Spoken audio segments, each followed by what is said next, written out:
Assalamualaikum warahmatullahi wabarakatuh. Di kesempatan kali ini kita akan membahas tentang interaksi antar negara ASEAN.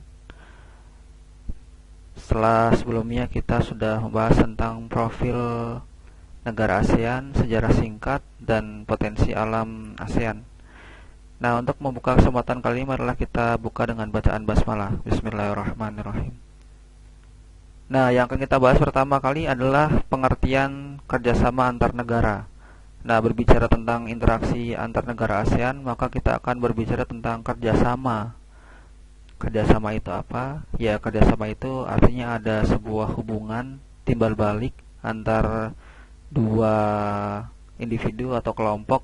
Kalau ini berarti negara begitu, sehingga terjalin sebuah kegiatan yang saling menguntungkan begitu, kerjasama. Nah, kita akan membahas di pengantarnya, yaitu ada kerjasama bilateral dan multilateral. Nah, mungkin sudah pernah dipelajari di kesempatan sebelumnya begitu. Kerjasama bilateral itu apa? Yaitu suatu bentuk kerjasama yang terjalin di antara dua negara, baik di bidang politik, sosial budaya maupun ekonomi. Contohnya perjanjian politik dan ekonomi di antara dua negara, pertukaran duta besar, terjadinya kunjungan antar negara yang dilakukan oleh pimpinan atau pemerintah negara-negara tersebut. Selanjutnya, kerjasama multilateral, yaitu suatu bentuk kerjasama yang diadakan oleh lebih dari dua negara. Contohnya ASEAN, begitu ya. ASEAN kan sekarang anggotanya ada 10 gitu ya. Kemudian OKI, Organisasi Konferensi Islam, atau kemudian OPEC, Organization of the Petroleum Exporting Countries, atau APEC, Asia Pacific Economic Cooperation. Nah, kemudian ada faktor pendorong terjadinya kerjasama. Yang pertama, kesamaan dan perbedaan sumber daya alam. Kesamaan sumber daya alam antara beberapa negara dapat mendorong terbentuknya kerjasama antar negara. Sebagai contoh, beberapa negara penghasil minyak bumi membentuk suatu kerjasama yang diberi nama OPEC, Organization of Petroleum Exporting Countries.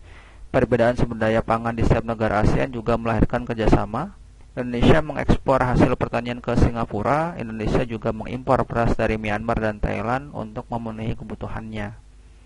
Selanjutnya yang kedua, kesamaan dan perbedaan wilayah, kondisi geografis. Karena kesamaan letak geografis, beberapa negara di suatu kawasan pada umumnya mengadakan kerjasama untuk menjaga stabilitas dan keamanan negara. Contoh, negara-negara yang terletak di wilayah Asia Tenggara membentuk kerjasama melalui organisasi ASEAN. Selanjutnya ada faktor penghambat. Yang pertama, perbedaan ideologi. Perbedaan ideologi ini maksudnya perbedaan cara pandang, atau bisa jadi perbedaan agama begitu ya. Contohnya perbedaan ideologi antara Korea Utara dan Amerika Serikat. Yang satu menganut paham demokrasi liberal, Amerika Serikat begitu, sementara Korea Utara menganut ideologi sosialis komunis, yang memang keduanya saling bertolak belakang dan tidak memungkinkan untuk bekerja sama. Kurang lebih itu penjelasannya. Kemudian yang kedua, konflik dan peperangan. Kondisi konflik dan peperangan yang terjadi di dalam negeri maupun antar negara mengganggu stabilitas negaranya sehingga akan menghambat kerjasama. Nah, memang negara konflik dan peperangan ini ya susah untuk diajak kerjasama begitu ya. Misalkan kayak Palestina sekarang gitu ya, walaupun mungkin bisa kerjasama tapi tidak bisa maksimal begitu.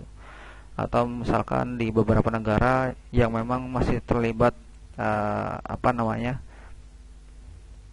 perebutan wilayah, misalkan kayak India dan Pakistan yang beberapa kali sempat bersitegang perang begitu karena perebutan wilayah di perbatasan.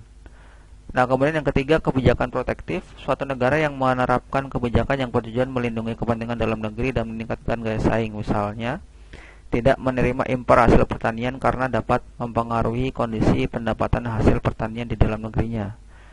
Dampak kebijakan ini juga dapat mempengaruhi hubungan antar negara sehingga menghambat kerjasama yang harmonis. Protektif itu artinya menjaga gitu ya. Jadi jangan sampai produk luar negeri itu membanjiri produk dalam negeri, mengalahkan produk dalam negeri begitu. Nah, kurang lebih contohnya seperti itu tadi. Kemudian perbedaan kepentingan tiap-tiap negara. Kerjasama dibutuhkan bagi perkembangan dan masa depan negara di dunia, akan tetapi kerjasama antar negara tiap-tiap negara memiliki kepentingan yang berbeda. Perbedaan ini dapat menghambat kerjasama yang harmonis. Nah, contohnya perbedaan dalam mengelola negara. Misalkan yang saat ini sedang ramai adalah Cina versus Amerika, begitu ya. Cina ingin mendominasi begitu pula dengan Amerika begitu, jadi akhirnya terjadi perang dagang begitu. Nah, contohnya seperti itu. Nah, selanjutnya kita akan masuk ke dalam pembahasan bentuk-bentuk kerjasama ASEAN. Ada sekitar 4 bidang yang nanti akan kita bahas. Yang pertama ada sosial budaya, kemudian ada politik keamanan, kemudian ada pendidikan, dan kemudian yang terakhir keempat ada ekonomi. Nah, yang pertama kali yang kita bahas adalah tentang bentuk kerjasama di bidang sosial dan budaya. Kerjasama dalam bidang sosial dan budaya dilaksanakan oleh COSD, Committee on Social Development. Beberapa bentuk kerjasama di bidang sosial negara-negara anggota ASEAN antara lain sebagai berikut. Nah, ini contoh-contoh kerjasamanya begitu ya. Yang pertama bidang pembangunan sosial, dengan menekankan kesejahteraan golongan pendapatan rendah, perluasan kesempatan kerja, serta pembayaran upah yang wajar. Kemudian yang kedua, membantu kaum wanita dan pemuda dalam usaha-usaha pembangunan. Kemudian yang ketiga, menanggulangi masalah-masalah perkembangan penduduk dengan bekerjasama dengan badan-badan internasional yang bersangkutan. Kemudian yang keempat, pengembangan sumber daya manusia. Kemudian yang kelima, peningkatan kesejahteraan. Kemudian yang keenam, program peningkatan kesehatan, makanan dan obat-obatan. Kemudian pertukaran budaya dan seni, juga festival film ASEAN. Kemudian penandatanganan kesepakatan bersama di bidang pariwisata ASEAN, yaitu ASEAN Tourism Agreement atau ATA, serta penyelenggaraan pesta olahraga 2 tahun sekali, yaitu SEA Games. SEA Games ya, bukan ASEAN Games. Kalau ASEAN Games Asia, kalau SEA Games itu ASEAN atau Asia Tenggara. Selanjutnya, bidang kerjasama di bidang politik dan keamanan. Beberapa contoh nyata kerjasama politik dan keamanan adalah yang pertama, Traktat Bantuan Hukum Timbal Balik di bidang pidana atau Treaty on Mutual Assistance in Criminal Matters. Kemudian yang kedua, Konvensi ASEAN tentang pemberantasan terorisme, yaitu ASEAN Convention on Counter-Terrorism. Kemudian yang ketiga, pertemuan para menteri pertahanan atau Defense Ministers Meeting yang bertujuan mempromosikan perdamaian dan stabilitas kawasan melalui dialog serta kerjasama di bidang pertahanan dan keamanan. Kemudian penyelesaian sengketa Laut Cina Selatan. Nah, kira-kira ada masalah apa dengan Laut Cina Selatan? Jadi Laut Cina Selatan ini diklaim oleh negara Republik Rakyat Cina atau sekarang Republik Rakyat Tiongkok begitu bahwa wilayah atau kepulauan yang berada di Laut Cina Selatan ini termasuk dalam wilayah negara Cina. Akan tetapi memang kemudian beberapa negara tidak sepakat dengan klaim Cina begitu, termasuk Indonesia, Malaysia, dan sebagian wilayah di Thailand begitu, sehingga negara-negara yang terlibat di sana mengadakan pertemuan supaya penyelesaian sengketa Laut Cina Selatan ini bisa terselesaikan. Nah, salah satu cara yang dilakukan oleh Indonesia ya melalui jalur diplomasi, dan kemudian beberapa kementerian di Indonesia sudah mulai menyusun rencana supaya kemudian penggantian nama di Laut Cina Selatan bagian Indonesia diganti dengan nama Laut Natuna, sehingga tidak ada klaim atas nama Cina begitu. Itu sekilas. Kemudian yang kelima, kerjasama pemberantasan kejahatan lintas negara yang mencakup pemberantasan terorisme, perdagangan obat terlarang, pencucian uang, penyelidikan, dan perdagangan senjata ringan dan manusia, bajak laut, kejahatan internet, dan kejahatan ekonomi internasional. Kemudian kerjasama di bidang hukum, bidang migrasi dan konsuleran, serta kelembagaan antar parlemen. Selanjutnya yang ketiga, bentuk kerjasama di bidang pendidikan. Contoh bentuk kerjasama negara-negara ASEAN dalam bidang pendidikan adalah yang pertama, ada namanya kegiatan ASEAN Council of Teacher Convention di Sanur, Denpasar pada Sabtu 8 Desember 2012 dengan tema ASEAN Community 2015 Teacher Professionalism for Quality Education and Humanity. Pada pertemuan ini hadir organisasi guru di Indonesia, Brunei Darussalam, Malaysia, Filipina, Singapura, Thailand, Vietnam, dan Korea Selatan. Kemudian penawaran beasiswa pendidikan, contohnya Singapura memberikan beasiswa latihan pengelolaan jasa pelabuhan udara, kesehatan dan keselamatan kerja industri, komunikasi bahari, dan lain-lain. Contoh lain, Indonesia memberikan beasiswa pendidikan kedokteran, bahasa, dan seni kepada pelajar negara-negara anggota ASEAN dan kawasan negara berkembang. Yang ketiga, negara-negara ASEAN memanfaatkan beasiswa untuk belajar di berbagai universitas di negara-negara ASEAN dan Jepang atas biaya yang diberikan oleh ASEAN Japan Scholarship Fund atau dana beasiswa ASEAN Jepang. Kemudian ada juga kegiatan olimpiade di bidang pendidikan sering diadakan pada taraf regional Asia Tenggara, contohnya Pertamina menyelenggarakan Olimpiade Sains Nasional atau OSN pada tahun 2015.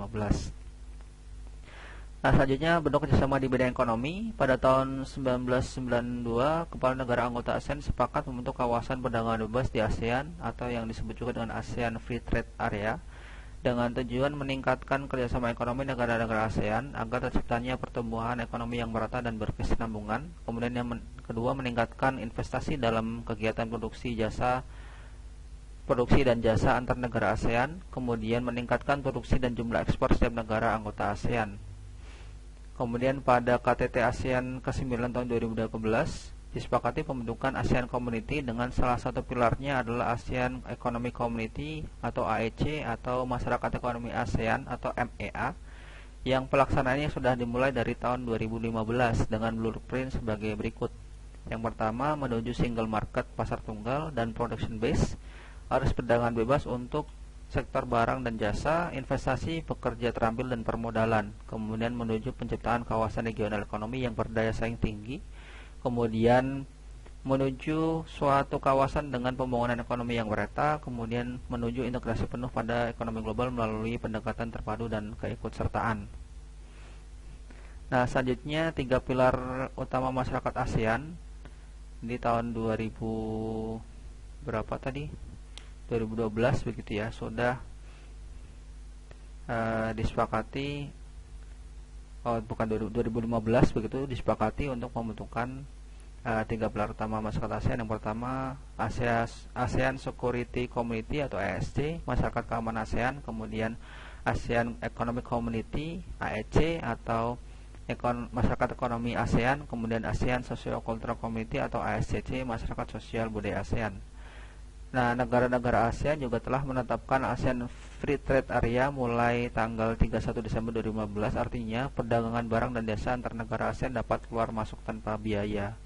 Nah, ini ada baik buruknya, ada positif negatifnya begitu ya. Ketika kita bisa jual beli, manfaatkannya sebagai keuntungan kita begitu, itu bagus gitu ya. Kita bisa memperkenalkan produk asli Indonesia, kemudian dijual ke luar negeri, ke negara ASEAN begitu ya. Atau kemudian kita mengambil untung untuk kemudian membuat usaha-usaha ekonomi makro begitu ya. UMKM di negara kita bisa berkembang karena adanya AFTA ini, harapannya seperti itu.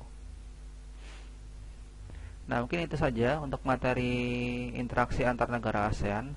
Silakan setelah ini bisa dicek di Google Classroom atau WhatsApp masing-masing untuk penugasan. Terima kasih, cukup sekian dari saya. Assalamualaikum warahmatullahi wabarakatuh.